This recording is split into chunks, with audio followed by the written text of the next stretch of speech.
Carl, this was you had obviously a tough start to the series. Just what did you feel? Did you feel any differently out there tonight and being able to knock down the shots, or what came together for you? Everything came together for him. He was super confident. He wasn't worried about any shots previous to the shots that he hit tonight.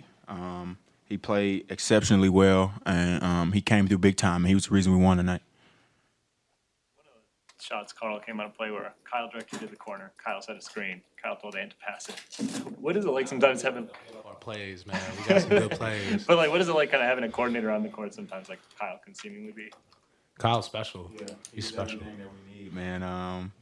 He's like the X factor. It's like him and Jaden. Him and Jaden is like X factors. You know what I mean? So he's out there. I was dribbling the ball. I damn sure was about to shoot it, and I seen him like pointing at big fella, and I'm like, okay, cool. Yep. I seen big fella. He cashed out. Kyle made that play happen. For sure. He definitely orchestrated that whole play. He made a lot of plays happen, especially his defense too, man. Yeah. So shout out to Kyle. Shout out to Kyle. He's been a guy who's had a little bit up and down season. Like, is it cool to see him kind of have his moment in the series? Great to see, because I know how good he is. I used to play against him in my early in my career when he was with Memphis, and he was killing. So it's great to see him get back to that. You played a long time with the 5 fouls tonight, and still found a way to score. I'll tell you about 5. Bro. What you mean you had 5? But I didn't foul out. You fouled out. I did what I needed to do. I'm gonna beat him up on the bus, y'all. Get out of here. Don't believe that. Did your mindset shift at that point, Carl, when you got the 5th foul, or how did you kind of navigate that stretch while still being effective and score? Being aggressive. There ain't no time to have any doubts in your mind, especially at this time. It's game 4. We down 3-0. There ain't no time to have any doubts. I'm gonna go out there, be aggressive, shoot my shot. Like I've been doing all series, and be confident in every shot I shoot. So defensively, be in my spots. All I could think about was being in my spots earlier, make sure that I do as disciplined of defense as possible. And on the offensive end, don't lose any confidence and don't lose any aggression. Carl, since Ant told us about your offense, can you tell us what you saw, his kind of game ceiling pull-up jumper?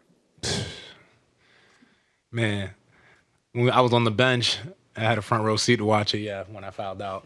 And I'm watching, and I can see the play developing, and I'm seeing Ange just kind of, in a way, I feel like he was visualizing that make, and he got to exactly the spot he wanted to. I see the work he puts in. I knew at that spot, if he gets over to his right hand with that pull-up, it's going to be cash. And if he was any more right of the court, I would have been a little mad if he would have went for the backboard, but he went for the straight-in shot, and it was cash. So, like I said, I'm honored to be playing with my brother here and seeing him every day put the work in, and I knew when he got to that spot, it was high likelihood he was going to make that. And last game, you said, you got a lot of good looks, but when the shots weren't falling, it was easier for them to crowd the paint. When Cat's hitting those shots and Jaden and Nikhil, what does that mean for your team and the spacing as you're driving into? It means I can operate. Yeah, I think that's the main thing. When these guys knocking down shots, it's like a pride thing. When your man scores, whether you supposed to be in the gap or not, you don't want him to keep scoring. So if these guys hit shots, the gap's gonna get more open and more open and more open. And late in that 4th, because Cat and Jaden was knocking them down, I was able to just get anywhere I wanted. And whether I miss it or make it, I can live with that. And I haven't been doing that the last 3 games of this series. I've been going to the corner and not shooting the ball and not being aggressive. And, that won't happen anymore. Anytime late in the 4th, I'm going to shoot it every time. Prior to game 3, you mentioned you wanted to get back to the joy of the game of basketball. Do you feel like these last 2 games you've been able to do that?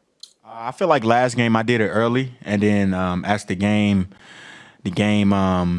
kept going, my emotions, the emotional part of the game, my joy started to, fall away. I think tonight, the entire game, I didn't let anything bother me. My joy was there the entire time. And big shout out to my college coach, man. He always texts me, Coach Crean, and tell me, man, play with joy. That's when you're playing at your best. And he made sure he texted me that before the game at halftime today. mentioned with the college coach, how much of your foundation in your hometown and just your family do you take on the court with you every night? Every night, man. That's why I play with so much joy. Anytime I'm around my family, we have a good time. Always, it's never a dull moment. Laughing, joking, all type of things like that. Even with my teammates, man, we always having a great time. So, we just try to carry that over to the court. Karl, how do you see your guys' defense as a team kind of growing or progressing throughout the series? I just love the aggression we played with today.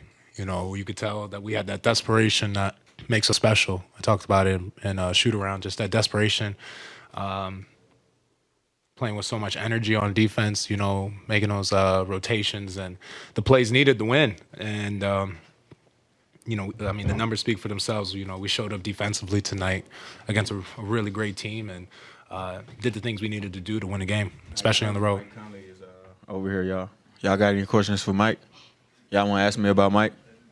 Nobody want to ask me about Mike? Bye. How about Mike, especially in the first half? It seemed like he really Is old as and he was getting downhill, laying the ball up. So shout out to Bite, and he coming in here with these clown pants on. So y'all about to see him in a minute, but that's my OG, that's my point guard. He played great tonight, and I couldn't ask nothing more from him. So thank you, Mike Conley. Hey, Karl, what does just getting one mean to you? Just to get on the board here and extend the series. We get another chance to get another one. Pretty simple. What do you say to what did you say at the end of the game? I think we was talking about the N1. Yeah, I think that's what we was talking about. Yeah, it was just, it was crazy. And you told somebody in the hallway you were singing for Game 6. You told somebody in the hallway you were singing for Game 6. Where does that confidence come from?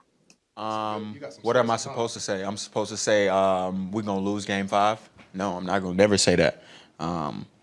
Michael Parsons, he was rocking the AE1s, and I told him he wears size 14. I'll bring back some nice shoes for Game 6. That's what I told him.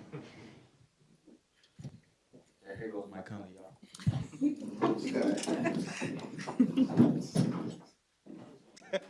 Wanna try to boast at what I look like. Keep them down, try to wear, I pull up long range. Jimmy with the heat, I'm on fire. It's NBA over here,